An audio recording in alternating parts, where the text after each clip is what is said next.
नमस्कार दोस्तों, हमारे यूट्यूब चैनल एग्जाम लर्नर में आपका स्वागत है। दोस्तों, आज के इस वीडियो में हम लोग एडेड जूनियर हाई स्कूल प्रधानाध्यापक एवं सहायक अध्यापक भर्ती परीक्षा के लिए जीएस का 21वां प्रैक्टिस सेट हल करेंगे। इसके पहले हम 20 प्रैक्टिस सेट जीएस का जो है प्रधानाध्यापक एवं सहायक अध्यापक के लिए हल करा चुके हैं।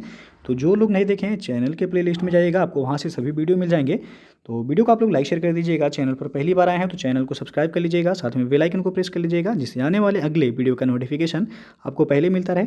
और पीडीएफ इसका हमारे टेलीग्राम चैनल पर मिल जाएगा, नीचे डिस्क्रिप्शन में टेलीग्राम का लिंक दे दिया गया है, वहाँ से ज्वाइन करके आप पीडीएफ भी डाउनलोड कर सकते हैं।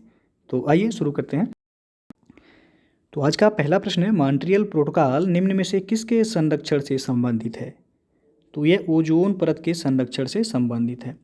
मॉन्ट्रियल प्रोटोकॉल ये पृथ्वी की ओजोन परत के संरक्षण से संबंधित है और यह वियना संधि का एक प्रोटोकॉल है। यह प्रोटोकॉल 1 जनवरी 1989 से प्रभावी हुआ था।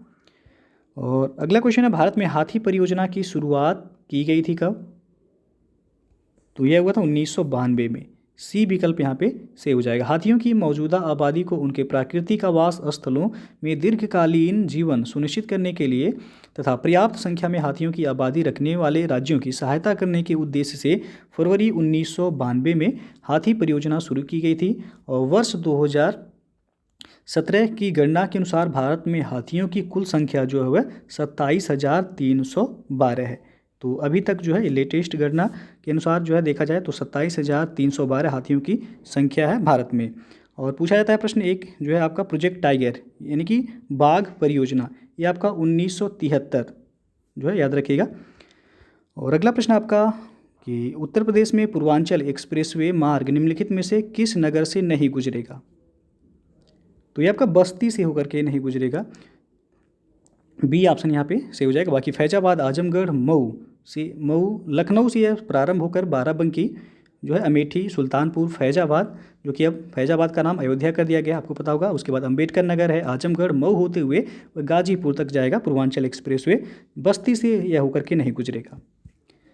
54वां प्रश्न है, निम्नलिखित में से कौन सा गैस समूह ग्रीन हाउस प्रभाव में योगदान देता है? तो ये है कार्बन डाइऑक्साइड तथा मीथेन। डी ऑप्शन सही हो जाएगा यहाँ पे। ग्रीन हाउस प्रभाव में सर्वाधिक योगदान देने वाली जो प्रमुख गैस है वो आपका जलवाष्प है, जो कि 36 से लेकर के 70% तक है। उसके बाद दूसरे नंबर पर है कार्बन डाइऑक्साइड, मीथेन है, उसके बाद ओजोन है।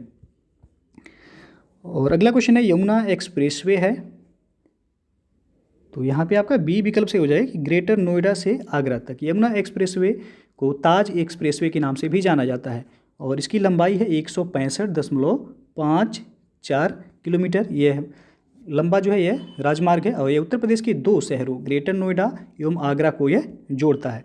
तो बी ऑप्शन सही हो जाएगा। लंबाई याद रखिएगा 165.54 किलोमीटर इसकी लंबाई है। अगला क्वेश्चन है, मोटर वाहनों से निकलने वाली निम्न में से कौन सी एक मुख्य प्रदूषक गैस है? तो यह कार्बन मोनोऑक्साइड। बी ऑप्शन यहाँ पे सही हो जाएगा। मोटर वाहनों में डीजल अथवा पेट्रोल का ईंधन के रूप में प्रयोग किया जाता है, जिसके दहन से कार्बन मोनोऑक्साइड नामक गैस निकलती है और इस गैस को दम घोटू गैस भी कहा जाता है।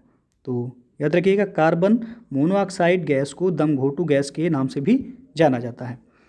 अगला क्वेश्चन है, निम्नलिखित में से किस शहर में जैव प्रौद्योगिकी पार्क स्थित है? तो यहाँ पे बी ऑप्शन से हो जाएगा, लखनऊ में यह स्थित है। और अगला प्रश्न है, निम्नलिखित युग्मों में से कौन सा एक सही सुमेलित नहीं है? तो यहाँ आप देख सकते हैं सी ऑप्शन, चूड़ी उद्योग दिया गया आपका शाहजहांपुर में। चूड़ी उद्योग ये आपका फिरोजाबाद से संबंधित है, ना कि जो है शाहजहांपुर से।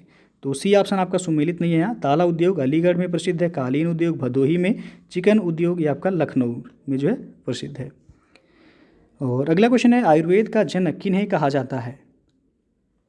तो चरक को कहा जाता है। बी ऑप्शन यहाँ पे सही हो जाएगा। आयुर्वेद के मर्मज्ञ चरक कनिष्क के ये राजवैद्य थे, जिन्होंने जो है औषधि शास्त्र पर जो है चरक संहिता नामक ग्रंथ लिखा है, जिसे भारतीय चिकित्सा शास्त्र का विश्वकोश माना जाता है और इन्हें आयुर्वेद का जनक भी कहा जाता है। अगला प्रश्न है, कौन सी 2 सभ्यताओं ने गांधार कला शैली की रचना में सहायता प्रदान की है? तो यह भारतीय एवं यूनानी। डी ऑप्शन यहाँ पे सही हो जाएगा। ईसा पूर्व जो है 2री शताब्दी के बाद उत्तर पश्चिमी भारत यूनानियों के संपर्क में आने लगा था और भारतीय एवं यूनानी ये संस्कृतियों के मिलन से ही गांधार कला की उत्पत्ति हुई है। दोस्तों, यदि आप यूपीपीएससी और UP triple S C exam की तैयारी करना चाहते हैं और आप उसमें सफल होना चाहते हैं तो आप अनअकैडमी लर्निंग प्लेटफॉर्म से जुड़ के आप अपनी तैयारी को बेहतर तरीके से कर सकते हैं और आप एग्ज़ाम को आसानी से क्रैक कर सकते हैं। अनअकैडमी पर जो है स्कॉलरशिप टेस्ट, फतेह यूपीपीसीएस स्कॉलरशिप टेस्ट आपका फ्री में कराया जा रहा है। तो जो लोग जो है इस टेस्ट को जो है जुड़ना चाहते हैं या देना चाहते हैं तो ये हर संडे को दोपहर 1 बजे टेस्ट कराया जाता है और शाम को 7 बजे इसका एनालिसिस कराया जाता है। टेस्ट आपका बिल्कुल जो है फ्री ऑफ कॉस्ट है, यूपीपीसीएस प्रीलिम्स एग्जाम के लिए है, तो आप लोग इसे ज्वाइन जरूर कीजिएगा। अनअकैडमी प्लस फीचर्स आप देख सकते हैं कि यदि आप प्लस कोर्स लेते हैं तो इतने सारे फीचर्स जो है आपको प्रोवाइड कराए जाएंगे। अनअकैडमी पर बैच कोर्सेज जो अभी अवेलेबल हैं, आप देख सकते हैं यहाँ पे फास्ट ट्रैक रिवीजन है, 60 days UPPSC prelims GS 2021 batch, ये आपका 5 अप्रैल से शुरू हो रहा है। तो जो लोग इस बैच से जो है जुड़ना चाहते हैं, ज्वाइन करना चाहते हैं, आप जुड़ सकते हैं। उसके बाद साथ ही current affairs and UP special batch ये आपका 5 अप्रैल से शुरू हो रहा है। तो जो लोग जो है इस बैच से जुड़ना चाहते हैं आप जुड़ सकते हैं। फिर आपका लक्ष्य यूपीपीएससी 2022 है, ये 12 मंथ का prelims plus mains batch course है, ये 7 अप्रैल से शुरू हो रहा है।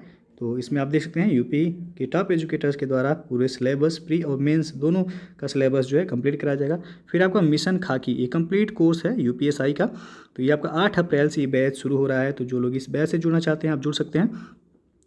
और अनअकैडमी पे जो अभी अवेलेबल है यूपीपीएससी अपर सबऑर्डिनेट है, लोअर पीसीएस के बैचेज हैं, आरओ है, यूपीएसआई है, यूपी ट्रिपल एससी पेट एग्जाम के लिए है, लेखपाल, बीईओ और ऑप्शनल कोर्स के लिए भी बैच अवेलेबल हैं। और आपको बता दें कि जो है यदि आप अनअकैडमी पर सब्सक्रिप्शन लेते हैं तो आप हमारा रेफरल कोड यदि यूज करते हैं एग्जाम लर्नर तो आपको 10% का जो एडिशनल डिस्काउंट मिल जाएगा। तो सब्सक्रिप्शन लेते समय आप हमारे रेफरल कोड यूज जरूर कीजिएगा, जिससे आपको 10% का जो है तत्काल डिस्काउंट मिल जाएगा। और आपको बता दें अनअकैडमी पर 1 मंथ का सब्सक्रिप्शन लेते हैं तो आपको 1260 रुपये पे करना है, 3 मंथ का 3150, 6 मंथ का 5040 है और 12 मंथ यानी कि 1 साल का सब्सक्रिप्शन का फीस जो है 6300 है और 2 साल का सब्सक्रिप्शन फीस 7560 रुपये है। तो आप लोग जो है एक बार अवश्य जुड़िएगा अनअकैडमी से और अपनी तैयारी को आप बेहतर तरीके से करके जो है आप एग्ज़ाम को आसानी से क्रैक कर सकते हैं। अगला क्वेश्चन है, मानव द्वारा सर्वप्रथम किस धातु का उपयोग किया गया है? तो ये ऑप्शन से हो जाएगा तांबा का। मानव द्वारा सर्वप्रथम प्रयोग में लाई गई धातु तांबा थी, जिसकी आरंभिक तिथि जो माना जाता है वो 5000 BC माना जाता है। और अगला क्वेश्चन है, ऋग्वेद में वर्णित देवताओं में सबसे प्रमुख देवता कौन थे? तो यहाँ पे ए विकल्प से हो जाएगा इंद्र। ऋग्वेद में इंद्र को प्रमुख देवता माना गया है और इंद्र को विश्व का स्वामी कहा गया है जी। उन्हें पुरंदर की भी संज्ञा दी गई है और ऋग्वेद के करीब 250 सूक्तों में जो है इंद्र का वर्णन है। तो यहाँ ए ऑप्शन सही हो जाएगा। अगला क्वेश्चन है, गौतमी पुत्र सातकर्णी किस वंश का शासक था? तो यह सातवाहन वंश का शासक था, डी ऑप्शन से हो जाएगा। गौतमी पुत्र सातकर्णी सातवाहन वंश का 23वां तथा सबसे महान शासक था। उसने अपने को एकमात्र ब्राह्मण कहा, शकों को हराया तथा क्षत्रिय शासकों के दर्प को जो है इन्हें चूर किया था। इसकी सैनिक विजयों की जानकारी इसकी माँ वलसरी की नासिक प्रशस्ति से मिलती है। तो याद रखिएगा, गौतमी पुत्र सातकर्णी किस वंश का शासक था? तो सातवाहन वंश का यह महान शासक था। और अगला क्वेश्चन है, लोकतंत्र के 2 रूप कौन से हैं? तो प्रत्यक्ष और अप्रत्यक्ष, बी ऑप्शन यहाँ पे सही हो जाएगा।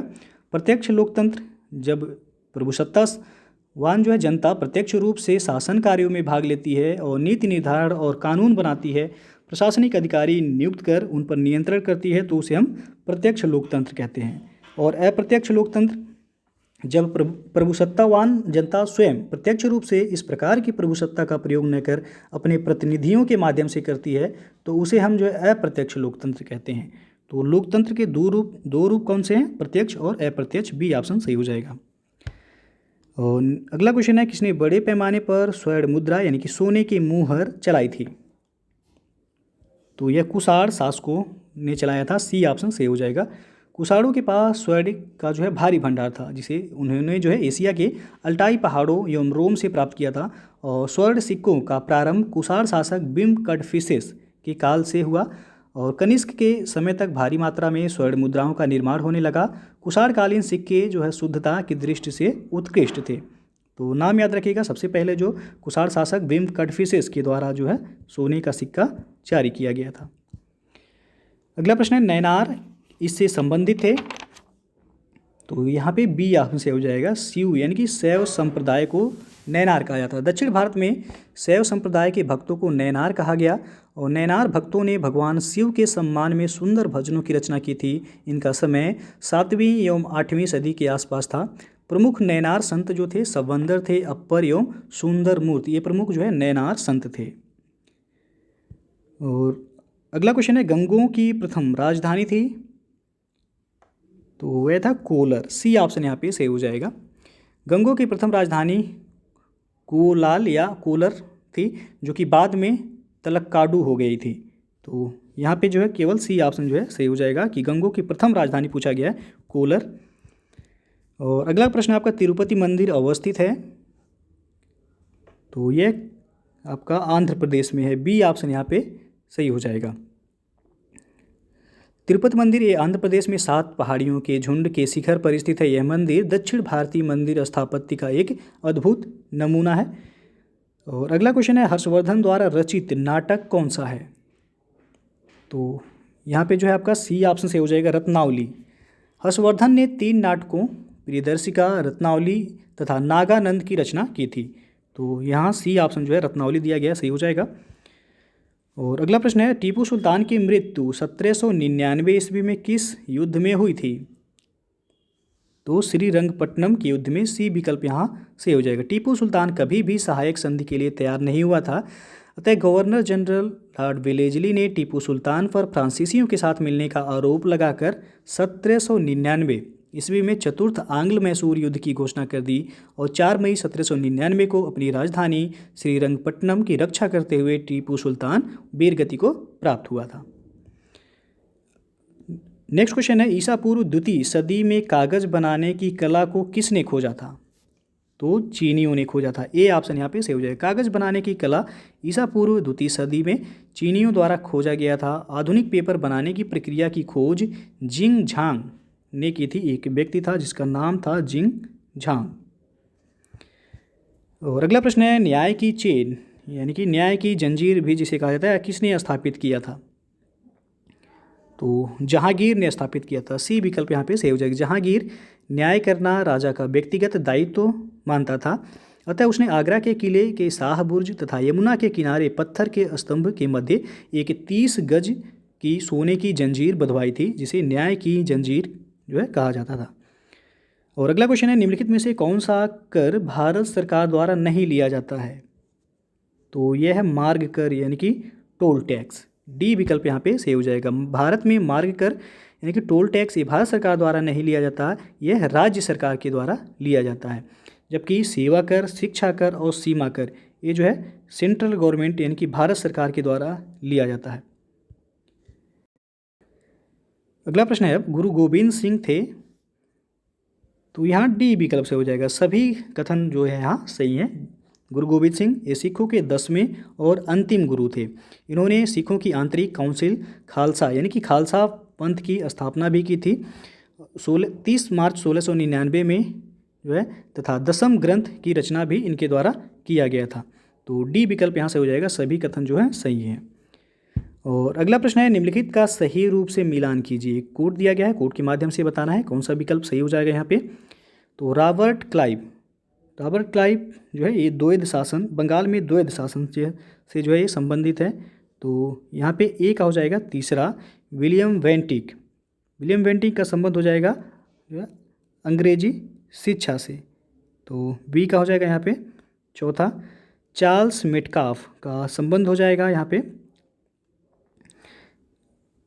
प्रेस प्रतिबंधों को हटाने से। तो सी का हो जाएगा पहला। और लॉर्ड कर्जन के समय में जो है बंगाल का विभाजन हुआ था 1905 में। तो डी का हो जाएगा दूसरा। 3 4 1 2। तो आप देख सकते हैं विकल्प ए जो है यहाँ पे सही हो जाएगा 3 4 1 2। शिवाजी के शासनकाल में चौथ क्या था। तो यह एक कर था। ए ऑप्शन जो है यहाँ पे सही हो जाएगा। चौथ और सरदेशमुखी ये शिवाजी के आय के मुख्य साधन थे। ये कर पड़ोसी राज्यों की सीमाओं और नगरों से अथवा अपने प्रभाव क्षेत्र के नागरिकों से वसूल किए जाते थे। तो चौथ जो है एक प्रकार का कर था। और अगला प्रश्न है अंग्रेजों ने भारत में अपना सबसे पहला कारखाना किस जगह पर स्थापित किया था। तो सूरत में सबसे पहले स्थापित किया गया था। डी विकल्प सही हो जाएगा। सूरत ये अंग्रेजों के लिए व्यापारिक दृष्टिकोण से जो है अति सुलभ था। अरब सागर नज़दीक होने के कारण तथा जो है अंग्रेज व्यापारी यहाँ से अपना माल आसानी से विदेशों में भेज सकते थे। इसके अतिरिक्त कपास, रेशम, नील आदि जो है कच्चा माल इन्हें पश्चिम भारत से जो है आसानी से मिल जाता था। 1613 ईस्वी में सूरत के मुगल गवर्नर से सहमति मिलने के बाद अंग्रेजों ने अपना पहला कारखाना वहाँ स्थापित किया था। तो याद रखिएगा डी ऑप्शन सही है। एंग्लो मराठा युद्ध में मराठाओं की हार का कारण क्या था? तो यहाँ डी विकल्प से हो जाएगा उपर्युक्त सभी। एंग्लो मराठा युद्ध में मराठों की हार के प्रमुख कारण मराठों में योग्य नेतृत्व की कमी, सैनिक दुर्बलता और अंग्रेजों की ताकत का सही अनुमान न करना। और तृतीय आंग्ल मराठा युद्ध ये आपका 1817 से 1818 ईस्वी में हुआ था। इसमें मराठों की पराजय के पश्चात लॉर्ड हेस्टिंग्स ने पेशवा की गद्दी समाप्त कर दी थी और पश्चिम भारत में स्थित पेशवा का समस्त प्रदेश व बम्बई प्रेसिडेंसी में सम्मिलित कर लिया था। तो यहाँ पे डी ऑप्शन से हो जाएगा। उपर्युक्त सभी कथन जो है सही है। यहाँ भारत में गुलाम वंश का संस्थापक कौन था? तो कुतुबुद्दीन ऐबक, ए विकल्प से हो जाएगा। भारत में गुलाम वंश का संस्थापक कुतुबुद्दीन ऐबक को माना जाता है। यह मोहम्मद गोरी का गुलाम था। उसने दिल्ली सल्तनत पर 1206 ईस्वी से लेकर के 1210 ईस्वी तक जो है शासन किया और 1210 ईस्वी में लाहौर में चौगान खेलते समय घोड़े से गिर करके ऐबक की मृत्यु हो गई थी। अगला प्रश्न है सूची 1 को सूची 2 के साथ मिलान करना है और कोड के माध्यम से बताना है कि कौन सा विकल्प यहाँ सही है। तो चलिए जो है यहाँ पहला देख सकते हैं आप कि लॉर्ड आकलैंड इसका शासनकाल जो था 1836 से लेकर के 1842 ईस्वी। इसके कार्यकाल में फारसी के स्थान पर उर्दू को जो है न्यायालय की भाषा बनाया गया था। तो यहाँ पे जो है ए का हो जाएगा तीसरा। मिंटो प्रथम, तो मिंटो प्रथम जो इसका कार्यकाल था 1807 से लेकर के 1813 ईस्वी। इसके कार्यकाल में रणजीत सिंह के साथ ईस्ट इंडिया कंपनी ने अमृतसर की संधि की थी 1809 ईस्वी में। ये जो है कई बार पूछा भी गया। 1809 ईस्वी में अमृतसर की संधि हुई थी। तो बी का हो जाएगा यहाँ पे चौथा। एलन ब्रो का कार्यकाल जो था 1842 से 1844 ईस्वी था। इसके कार्यकाल में प्रथम अफगान युद्ध की समाप्ति पर सिंध का भारत में विलय कर लिया गया था। तो सी का हो जाएगा यहाँ पे दूसरा। और डी है लॉर्ड डलहौजी। तो डलहौजी का कार्यकाल था 1848 से लेकर के 1856 ईस्वी। इसके समय में जो है पब्लिक वर्क्स विभाग की जो है स्थापना की गई थी। तो और इसी के समय प्रथम रेलगाड़ी भी चलाया गया था 1853 में। तो डी का हो जाएगा पहला। 3 4 2 1 जिस ऑप्शन में होगा वो सही होगा यहाँ पे। तो 3 4 2 1 आप देख सकते हैं विकल्प सी सही हो जाएगा। अगला क्वेश्चन है 1919 ईस्वी में गांधी जी ने सत्याग्रह सभा का आयोजन निम्न में किसके विरोध में किया था? तो रॉलेट एक्ट के विरोध में। बी विकल्प यहाँ पे सही हो जाएगा। महात्मा गांधी ने रॉलेट एक्ट या काला कानून के विरोध में फरवरी 1919 में सत्याग्रह लीग की स्थापना की थी। गांधी जी इसके अध्यक्ष थे तथा वी.जी. हनीमैन इसके उपाध्यक्ष थे और शंकर लाल बैंकर, उमर सुभानी तथा डॉक्टर डी.डी. साल्वे इसके सचिव थे। गांधी जी के निर्णयानुसार जो है 6 अप्रैल 1919 को जो है पहले यह 30 मार्च 1919 को हड़ताल दिवस मनाने का निर्णय लिया गया था, लेकिन 6 अप्रैल को जो है कई प्रांतों में हड़ताल, जुलूस तथा सभाएं की गई थी। तो यहाँ पे बी ऑप्शन सही हो जाएगा। अगला क्वेश्चन है आराम हराम है, यह प्रसिद्ध कथन किस से संबंधित है या किसके द्वारा कहा गया है? तो जवाहरलाल नेहरू के द्वारा कहा गया है। ए विकल्प सही हो जाएगा यहाँ पे। निम्नलिखित में से कौन गांधीवादी विचारधारा के अग्रणी प्रतिपादक थे? तो विनोबा भावे थे। सी ऑप्शन यहाँ पे सही हो जाएगा। विनोबा भावे गांधी जी के अनुयायी एवं गांधीवादी विचारधारा के अग्रणी प्रतिपादक थे और इन्होंने वर्ष 1951 में भूदान आंदोलन जो है चलाया था। तो भूदान आंदोलन पूछा जाता है किससे संबंधित है? तो विनोबा भावे। चर्चित पुस्तक लाइफ डिवाइन किस महान पुरुष द्वारा लिखी गई है? तो ये अरविंद घोष। बी ऑप्शन से हो जाएगा। लाइफ डिवाइन जो है कि रचना अरविंद घोष के द्वारा की गई थी। 1890 ईस्वी में उन्होंने ICS की परीक्षा उत्तीर्ण की और परंतु घुड़सवारी में असफल हो गए थे वे। और वर्ष 1906 से लेकर के 1910 तक क्रांतिकारी नेता रहे, फिर बाद में वह सन्यासी बन गए थे। अगला क्वेश्चन है सूची 1 को सूची 2 के साथ मिलान करना है और कोड के माध्यम से बताना है कौन सा विकल्प यहाँ सही हो जाएगा। तो आप देख सकते हैं एस सी बोस यानी कि सुभाष चंद्र बोस ये उग्र विचारधारा के समर्थक थे। तो यहाँ पे जो है उन्हें वर्ष 1938 और फिर जो है पुनः 1939 में भारतीय राष्ट्रीय कांग्रेस का अध्यक्ष चुना गया था, किंतु गांधी जी के विरोध के कारण उन्होंने त्यागपत्र दे दिया था। तो यहाँ पे जो है ए का हो जाएगा पहला। उसके बाद है जवाहरलाल नेहरू।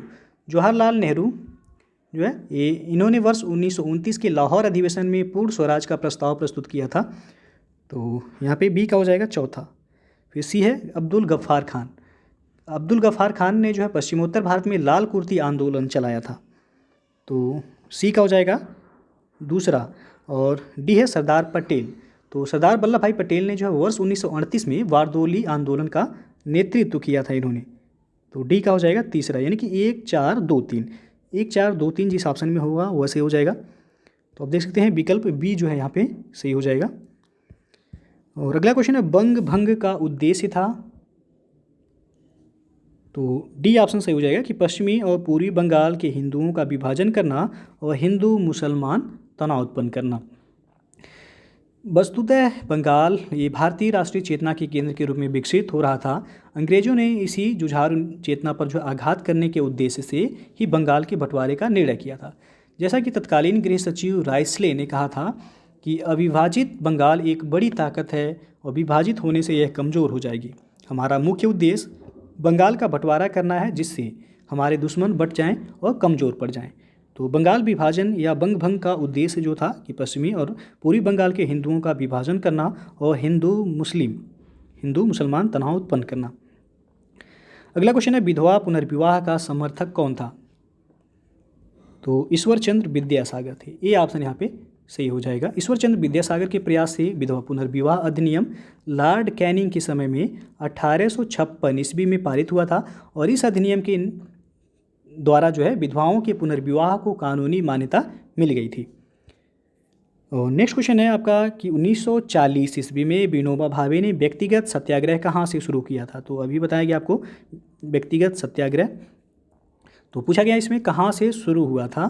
तो यह महाराष्ट्र के पवनार से शुरू हुआ था। बी विकल्प यहाँ पे सही हो जाएगा। कांग्रेस ने अगस्त प्रस्ताव के विरोध तथा युद्ध में अपने को अलग सिद्ध करने के लिए व्यक्तिगत सत्याग्रह शुरू किया और यह विचारधारा गांधी जी की थी। व्यक्तिगत सत्याग्रह 17 अक्टूबर वर्ष 1940 को पवनार आश्रम जो कि महाराष्ट्र में है वहाँ से शुरू किया गया। पहले सत्याग्रही विनोबा भावे थे और दूसरे सत्याग्रही जो थे वह थे जवाहरलाल नेहरू।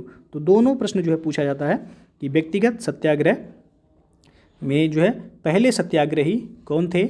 तो विनोबा भावे थे और दूसरे सत्याग्रही जो थे जवाहरलाल नेहरू थे। मुस्लिम लीग ने भारत विभाजन की मांग सर्वप्रथम कब की थी। तो 1940 ईस्वी में। सी ऑप्शन से हो जाएगा। मुस्लिम लीग ने भारत विभाजन की स्पष्ट मांग सर्वप्रथम मार्च 1940 में अपने लाहौर अधिवेशन में की थी और इस अधिवेशन की अध्यक्षता कर रहे मोहम्मद अली जिन्ना ने कहा कि वे पृथक मुस्लिम राष्ट्र के अतिरिक्त और कुछ स्वीकार नहीं करेंगे। अगला क्वेश्चन है भारत के प्रथम उप प्रधानमंत्री कौन थे। तो सरदार वल्लभ भाई पटेल थे। सी विकल्प यहाँ पे सही हो जाएगा। और भारत का उप प्रधानमंत्री भारत सरकार की कैबिनेट का एक जो है सदस्य भी होता है। अगला क्वेश्चन है निम्नांकित में किसका सुमेल नहीं है। तो यहाँ आप देख सकते हैं बी ऑप्शन हम्बोल्ट धारा दिया गया उत्तरी प्रशांत महासागर में। हम्बोल्ट धारा जो है ये आपका इसे पेरुवियन धारा भी कहा जाता है। ये दक्षिणी अमेरिकी महाद्वीप के पश्चिमी तट के सहारे प्रवाहित होने वाली एक ठंडी जलधारा है। तो यहाँ उत्तरी प्रशांत महासागर दिया गया जो कि गलत है आपका। तो इसका संबंध जो है आपका दक्षिण पूर्वी प्रशांत महासागर से होगा, ना कि उत्तर पूर्वी प्रशांत महासागर से। बाकी ब्राज़ील धारा आपका सही है। दक्षिण अटलांटिक महासागर, गल्फ स्ट्रीम उत्तरी अटलांटिक महासागर की धारा है। अगुलहास ये हिंद महासागर की जो है जलधारा है। अगला क्वेश्चन है निम्न में से किसका सुमेल नहीं है। तो यहाँ पे आप देख सकते हैं वियना दिया गया है वोल्गा नदी जो कि सुमेलित नहीं। वियना ये ऑस्ट्रिया की राजधानी है और ये डेन्यूब नदी के किनारे जो है स्थित है। बाकी बान ये आपका राइन नदी के किनारे स्थित है। बान कहाँ है तो ये आपका जर्मनी का शहर है। काहिरा मिस्र का शहर है जो कि नील नदी के किनारे बसा हुआ है। न्यूयॉर्क ये आपका यूएसए में है, ये हडसन नदी के किनारे जो है बसा हुआ है। तो यहाँ डी ऑप्शन सुमेलित नहीं, आपका वियना जो है दिया गया वोल्गा नदी, तो वियना ऑस्ट्रिया का शहर है, ये डेन्यूब नदी के किनारे बसा हुआ है। बुद्ध के उपदेशों का संग्रह है, तो यहाँ पे बी विकल्प से हो जाएगा सुत्त पिटक। सुत्त पिटक में बौद्ध धर्म के उपदेश संग्रहित किए गए हैं। इसमें दीर्घ निकाय, मध्यम निकाय, संयुक्त निकाय, अंगुत्तर निकाय और खुद्दक निकाय है। विनय पिटक में भिक्षु और भिक्षुणियों के संघ एवं दैनिक जीवन संबंधी आचार विचार और नियम संग्रहित हैं, जबकि अभिधम्म पिटक में जो है बौद्ध दार्शनिक सिद्धांतों का वर्णन किया गया है। तो कुल 3 पिटक थे, आपको पता होगा, त्रिपिटक जिसे कहा जाता है। अगला प्रश्न आपका, द्वितीय पंचवर्षीय योजना किस मॉडल पर आधारित थी? तो यह महालनोबिस मॉडल पर आधारित थी, डी ऑप्शन सही हो जाएगा यहाँ पे। और द्वितीय पंचवर्षीय योजना का जो समयकाल था 1956 से लेकर के 1961 तक द्वितीय पंचवर्षीय योजना का जो है समयकाल रहा, और यह आपका प्रोफेसर पीसी महालनोबिस के मॉडल पर आधारित यह योजना था। अगला क्वेश्चन है, सूची 1 को सूची 2 के साथ मिलान करना है और कोड के माध्यम से बताना है कौन सा विकल्प सही हो जाएगा। यहाँ तो एक तरफ कोयला क्षेत्र दिया गया, दूसरी तरफ देश दिया गया। तो डोनेटस ये आपका यूक्रेन में है, यूक्रेन का कोयला क्षेत्र है, ये का हो जाएगा चौथा। कुजनेटस्क ये आपका रूस में है, बी का तीसरा हो जाएगा। लंकाशायर यूके में है, तो सी का हो जाएगा दूसरा। और सार ये आपका जर्मनी में है, डी का हो जाएगा पहला, यानी कि 4 3 2 1। तो 4 3 2 1 देख सकते हैं आप, बी ऑप्शन सही हो जाएगा। अगला प्रश्न है, अहिल्याबाई रानी थी कहाँ की? तो यह मालवा की रानी थी, बी ऑप्शन जो है सही हो जाएगा। अहिल्याबाई इंदौर के होलकर शासक मल्हार राव की पुत्रवधू थी। और खांडे राव जो कि अहिल्याबाई के जो है पति थे, इनका निधन मल्हार राव जीवन काल में ही हो गया था। अतः मल्हार राव की भी मृत्यु के बाद राज्य की बागडोर अहिल्याबाई ने जो है संभाली थी। अगला क्वेश्चन है, वर्ष 1997 में विश्व पर्यावरण सम्मेलन आयोजित किया गया था कहाँ पे? तो क्योटो में, सी ऑप्शन सही हो जाएगा यहाँ पे। वर्ष 1997 में विश्व पर्यावरण सम्मेलन जापान के क्योटो शहर में आयोजित किया गया था। इसी सम्मेलन के दौरान जो है क्योटो प्रोटोकॉल को अपनाया गया था, जो कि 16 फरवरी 2005 से जो है प्रभावी हुआ था। और निम्नलिखित नदियों में से कौन एक यमुना की सहायक नदी नहीं है? तो रामगंगा, डी ऑप्शन सही हो जाएगा आपका। रामगंगा ये गंगा नदी की सहायक नदी है, जबकि चंबल, बेतवा और केन ये यमुना की सहायक नदियां हैं। अगला क्वेश्चन है, किस नदी की घाटी गहरी खड्डभूमि के लिए विख्यात है? तो यह चंबल, सी विकल्प सही हो जाएगा। चंबल नदी मध्य प्रदेश में मालवा पठार में महू के निकट से जो है निकलती है और उत्तरमुखी होकर ये एक महाखड्ड से बहती हुई राजस्थान में कोटा पहुंचती है, जहां इस पर गांधी सागर बांध भी बनाया गया है। चंबल अपनी उत्खात भूमि वाली भूआकृति के लिए प्रसिद्ध है, जिसे चंबल खड्ड कहा जाता है। ये प्रश्न पूछा जाता है, याद रखिएगा कि गांधी सागर बांध जो किस नदी पर बनाया गया है? तो याद रखिएगा चंबल नदी पर ही बनाया गया है और ये राजस्थान में जो है बनाया गया है। अंतिम प्रश्न है, सौर प्रणाली में सर्वाधिक चंद्रमा वाला ग्रह कौन है? तो यहाँ पे जो है आपका बी ऑप्शन सही हो जाएगा, चंद्रमा यानी कि उपग्रह यहाँ होना चाहिए था। बी ऑप्शन जो है सही हो जाएगा शनि। कुछ समय पूर्व तक जो है बृहस्पति के सर्वाधिक उपग्रह थे, और लेकिन यह अक्टूबर 2019 ईस्वी में जो है शनि के 20 नए उपग्रह की खोज के साथ अब जो है शनि के पास कुल कितने उपग्रह हो गए हैं?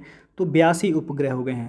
तो सौर प्रणाली में अब जो है सर्वाधिक उपग्रह किसके पास हो गया है? तो शनि के पास। तो बी ऑप्शन जो है याद रखिएगा यहाँ सही होगा। तो दोस्तों जो है ये था आपका एडेड जूनियर हाई स्कूल प्रधानाध्यापक एवं सहायक अध्यापक भर्ती परीक्षा के लिए जीएस का जो है 21वां प्रैक्टिस सेट। इसके पहले हम जो है 20 प्रैक्टिस सेट अपलोड कर चुके हैं। जो लोग नहीं देखे हैं चैनल के प्लेलिस्ट में जाएगा, आपको वहाँ से सभी वीडियो मिल जाएंगे। तो वीडियो यदि पसंद आया हो तो लाइक शेयर कर दीजिएगा। चैनल पर पहली बार आए हैं तो चैनल को सब्सक्राइब कर लीजिएगा, साथ में बेल आइकन को प्रेस कर लीजिएगा, जिससे आने वाले अगले वीडियो का नोटिफिकेशन आपको पहले मिलता रहे। पीडीएफ टेलीग्राम चैनल पर मिल जाएगा, नीचे डिस्क्रिप्शन में टेलीग्राम का लिंक दे दिया गया है, या फिर आप टेलीग्राम पर जाके एग्जाम लर्नर लिख करके सर्च भी कर सकते हैं, EXAMLEARNER, और आप वहाँ से जो है ज्वाइन करके आसानी से पीडीएफ डाउनलोड कर सकते हैं। तो वीडियो को पूरा देखने के लिए बहुत बहुत धन्यवाद।